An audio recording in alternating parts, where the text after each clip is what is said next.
Hello my dear students, how are you all? I hope all are doing well. So here in this video today I am going to give you the question answer of chapter 11. In last video I gave you the question answers of chapter 10 and this is English second video. So I Neetu Verma is going to give you the question answers of the chapter 11, the luncheon. Got it? First we will complete the writing part. So that is your first duty, to note down all the words in the notebook. After that you will start to note down the question answers. So here first we will start from the in-text question answers. These are in text. Okay, the first question which is on page number 152. In your book you can see the question is on page number 152. And the question is, what was the narrator expected to remember?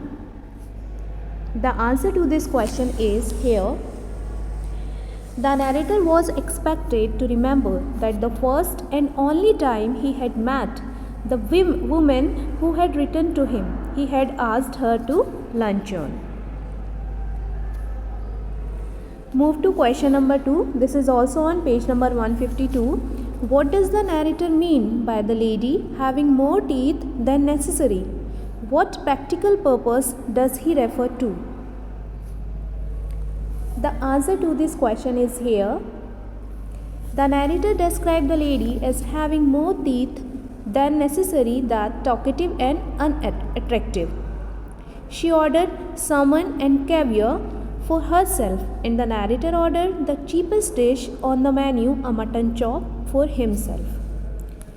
Practical purpose, an admission that he had made a mistake.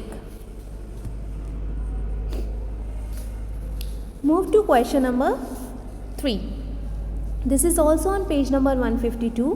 What did the narrator's heart sink at the mention of caviar? What did the narrator order? The answer to this question is, the narrator heart sank because he was having a whole month before him and less amount of money to spend. And what did the narrator order? The narrator ordered the cheapest dish on the menu, a mutton chop, for himself.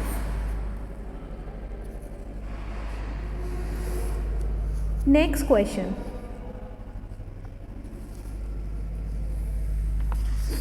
Which is on page number 154. Why was the narrator suddenly seized with panic?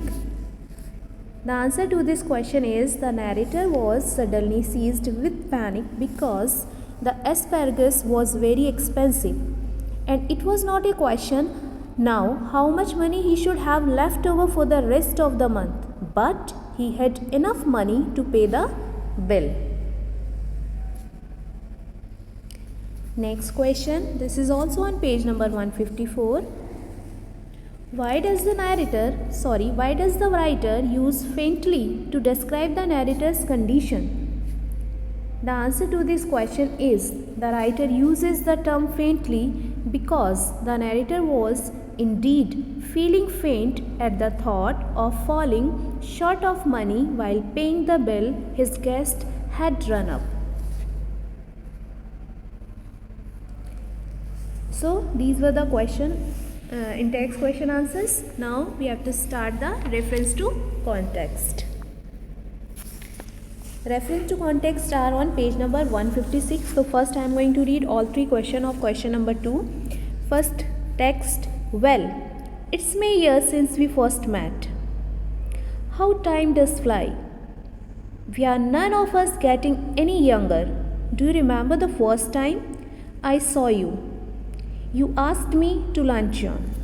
So here the question is question number A. Who is speaking and to whom? Another question.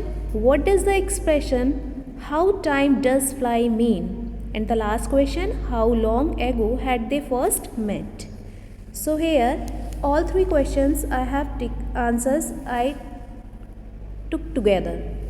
Got it? The first question was that you can see on page number 156, that who is speaking and to whom. So a lady whom the narrator had met a long time ago and whom he could recall only with difficulty, said these words to the narrator. Another question was that B1, what does the expression how time does fly mean? The answer to this question is, this expression means that time passes by so quickly that one feels like time has flown past. This expression is generally used when people meet after a long time or when one wishes to indicate that a long time has passed but one has not even realized it. Now question number C, how long ago had they first met? The answer to this question is here. The lady and the narrator had first met 20 years ago. So second one is over. Move to the third part. This is also on page number 156. You can see, I tried with all my might to will him to say no. A happy smile spread over his broad priest-like face, and he assured me that they had some so large, so splendid, so tender that it was a marvel. Question A, B and C, all three I am going to read. What is the item described here? Who is describing it? It is question number A. Question number B, why did the narrator will him to say no?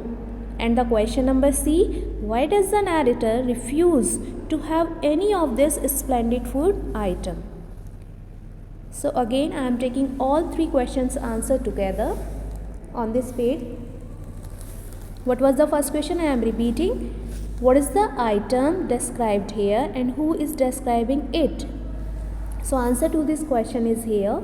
The item being described or referred to here is an asparagus. The waiter to whom the narrator was speaking was describing it to the narrator's guest. Question number B, why did the narrator will him to say no? So the narrator was running short of money due to the expensive items that his guest had already ordered, and in a last attempt to save his pocket and his self-respect, he hoped that the waiter would somehow say no to her questions.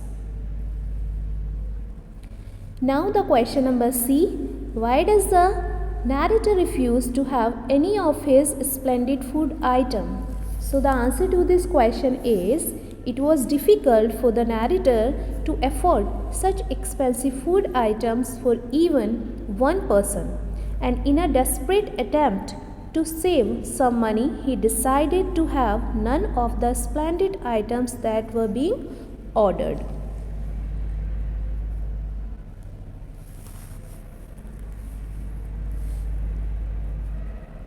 Move to the next question number 4. Here, humorist.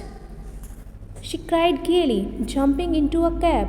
You are quite a humorist. The question A, B and C, all three I will read together.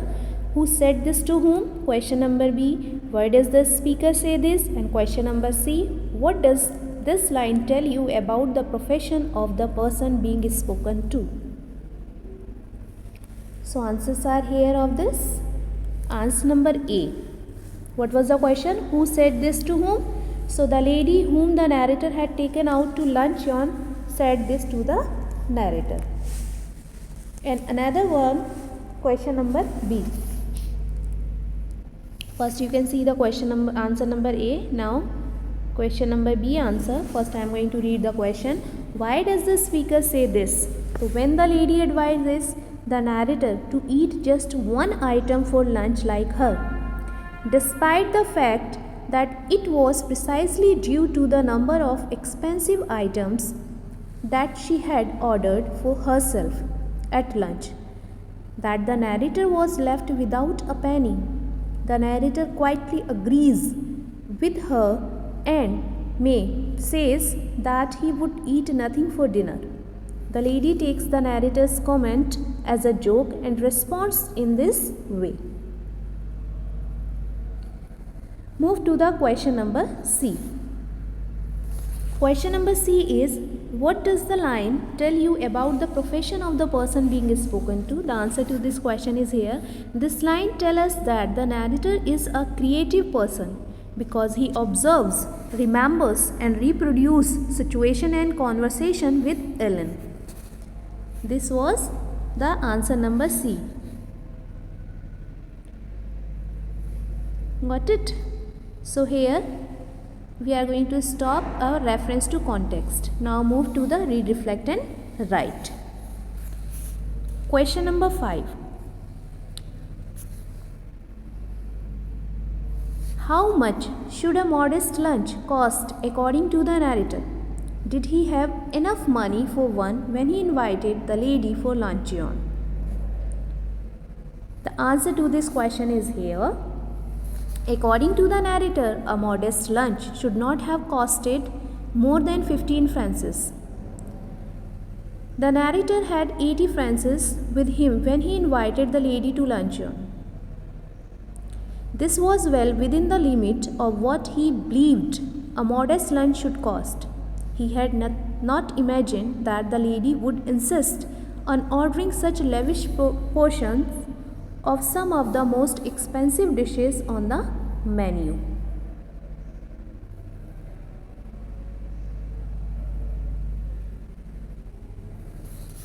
This is answer number 5. Move to the question number 6.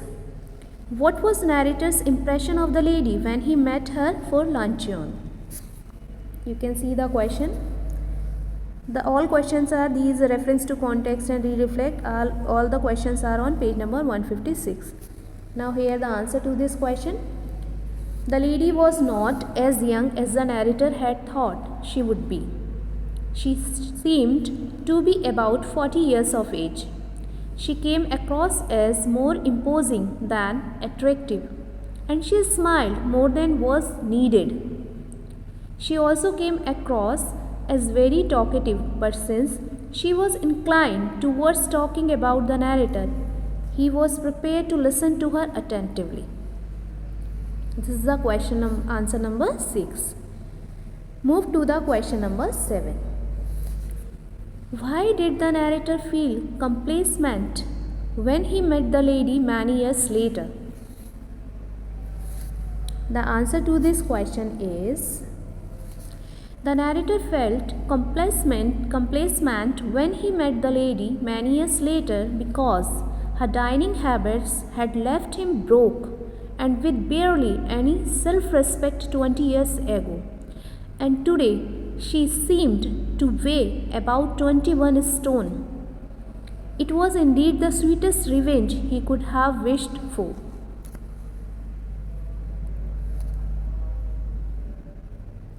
Now the question number 8.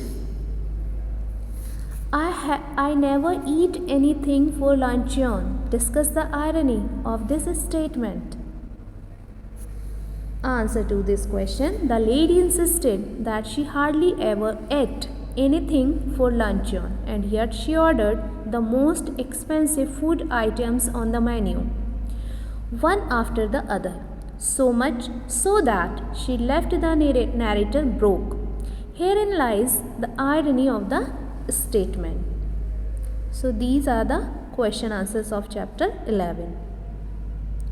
Thank you, my dear students. I hope you will complete your work on time and will keep in touch of your study. So thank you and have a nice day.